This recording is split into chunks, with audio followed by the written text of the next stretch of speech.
kapatid, magandang umaga po sa inyong lahat. Ano ba ang mas madali? Yung tayo ba ay magtuwid o yung tayo ay maituwid? Ano mas madali? Yung tayo ay magtuwid o yung tayo ay maituwid? Tingin ko parehong mahirap. No? Bakit? Kasi mahirap na tayo ay magtuwid kasi nahihiya tayo sa ating kapwa. At mahirap din na tayo ay itinutuwid kasi tayo ay napapahiya. Parehong mahirap yung dalawang bagay na yun. Mahirap magtuwid at mahirap ang maituwid. So alam po natin na sa anumang relasyon, hindi maiaalis ang hindi pagkakaunawaan. Sa pamilya, sa magkaibigan, sa trabaho, sa ating komunidad, may mga pagkakataon na may mga tao na hindi natin magiging kasundo, hindi natin magiging kaibigan. Kaya yung realidad na ang sabi nga natin, hindi pagkakasundo ay parang normal sa ating relasyon sa bawat isa. Kaya nga maganda po itong ating mga pagbasa ngayong linggong ito. Sapagkat dalawang bagay ang pinapakita diyan. Una, bakit ba tayo nagtutuwid? At pangalawa, paano tayo magtutuwid? Yung una ay bakit tayo magtutuwid? Yan po yung nasa ating unang pagbasa, kung saan si Propeta Ezekiel ay tinalaga ng Panginoon bilang tagabantay sa bayang Israel. Maganda po yung salitang yun, tagabantay. No? Sapagkat ang sinasabi ng Panginoon kay Ezekiel ay, lahat ng maririnig mo sa akin, sabihin mo sa bayang Israel, para lang sa gayon, sila ay makapagbago ng buhay. Pag sinabi mo yun sa kanila at sila ay hindi nagbago, sila ay mapaparusahan, pero hindi ikaw. Kasi sinabi mo yun sa kanila. Pero kapag hindi mo yun sinabi sa kanila, sila ay mapapahamak kasama ka doon. Yan po yung unang ating tignan. Bakit tayo nagtutuwid? Kasi tayo ay inatasan ng Panginoon para maging tagabantay sa bawat isa. Pero maganda pong ating tignan yung salitang tagabantay. Kasi minsan ating binabantayan yung ating kapwa para hanapan ng butas. Di ba? Kapag meron tayong ayaw sa isang tao, hahanapan natin siya ng butas. Binabantayan natin kailan siya papalpak. Binabantayan natin kailan siya hindi magiging matagumpay sa kanyang buhay. Binabantayan natin na meron siyang gagawin o sasabihin na ayaw natin para yun ay magamit natin laban sa kanya. Pero yung sinasabi ng Panginoon na ikaw ay tagabantay, ibig sabihin ay kailangan ingatan mo ang iyong kapwa. Binabantayan mo para siya ay hindi mapahamak. Binabantayan mo para siya ay hindi mahiwalay. Binabantayan mo para siya ay hindi magkasala. Pero magandang paalaala po yan sa atin. Lahat tayo tagabantay. Kapag sinabi mo sa iyong kapwa, kapatid, brother or sister, hindi mo yan hinahanapan ng butas. Kung hindi tinitignan mo yung taong yaan, binabantayan mo para siya ay hindi magkasala sa Diyos. Pero magandang sinabi si Pope Francis tungkol dyan. Ang sabi niya, if you leave the other in his error without correcting him, you become a co-responsible. No? Parang sinasabi niya, sangkot ka rin doon. If you do not correct him, this is tantamount to failure to help. Pag hindi mo siya itinuwid, hindi mo siya tinulungan. Kaya yan po yung unang paalaala sa atin. Nagtutuwid tayo bilang tanda ng ating pagtulong sa Kanya. Pero mga kapatid, hindi lang dahil tayo ay takot sa kaparusahan ng Panginoong Diyos. Naalala ko dati, merong isang nanay. Ang sabi niya sa akin, Father, yung mga anak ko, lagi ko pinagkasabihan, pero talagang ayaw magbago ng buhay. Paano na po yung kaluluwa ko? Baka ako'y parusahan ng Panginoon kasi po ayaw makinig ng aking mga anak. Ang sabi ko sa kanya, ang mahalaga ay sinabi mo sa kanila. Sila ay merong kalayaan na sumunod o hindi. Hindi ka na nila masisisi. kasi ginawa mo na ang iyong responsibilidad. Pero ang mahalaga ay ginagawa mo yun, hindi dahil takot ka sa kaparusahan ng Diyos, kung hindi ikaw ay nagmamalasakit. Yan po yung ating pangalawang pagbasa. No? Ang sinasabi ni San Pablo sa mga taga-Roma ay yung pag-ibig ang katuparan ng batas. No? Pag sinasabi nating pag-ibig, hinahangad natin ang mabuti sa ating kapwa. No? Kaya nga, nagtutuwid tayo kahit napakahirap kasi ang ating hinahangad ay hindi yung ating sariling kabutihan. Kasi may mga pagkakataon na kapag tinuwid mo ang iyong kapwa, magagalit yaan sa iyo. Pero ginagawa pa rin natin. Bakit? Kasi ang pag-ibig is to will what is good for the other. Ano ba ang makabubuti sa kanya?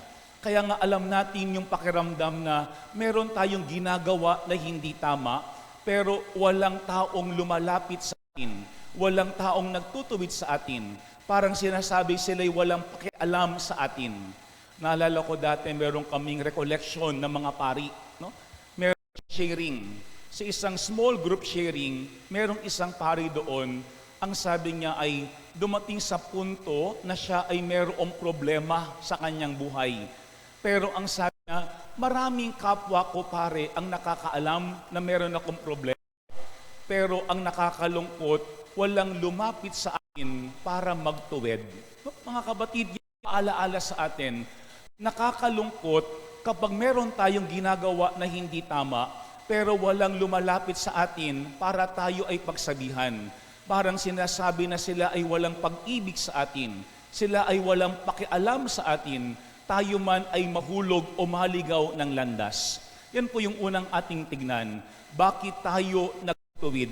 Kasi lahat tayo inatasan ng Panginoon bilang tagabantay ng ating pamilya, tagabantay ng ating kapwa, para hindi mapahamak ang bawat isa.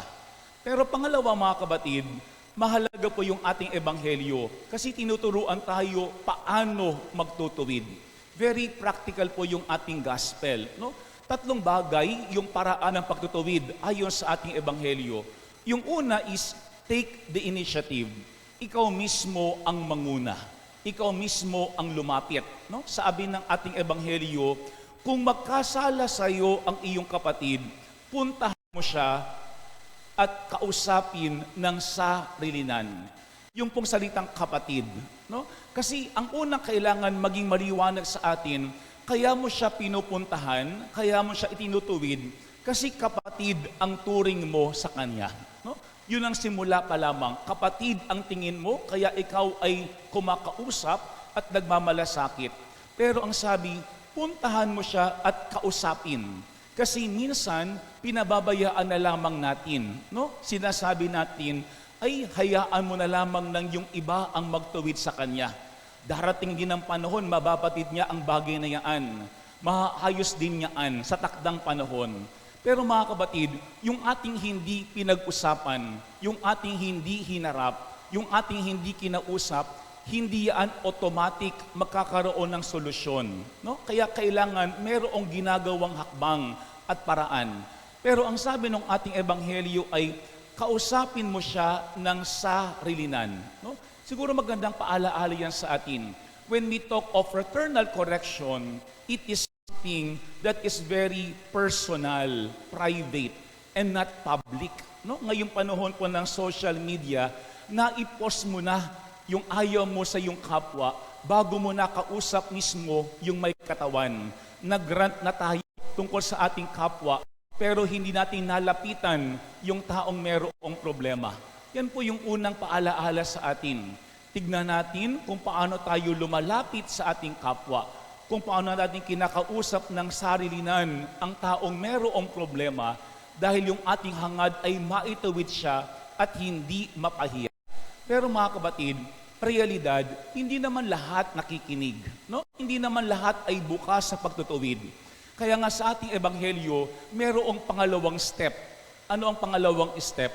Humingi ka ng tulong sa iyong kapwa. No? Yung unang step ay puntahan mo.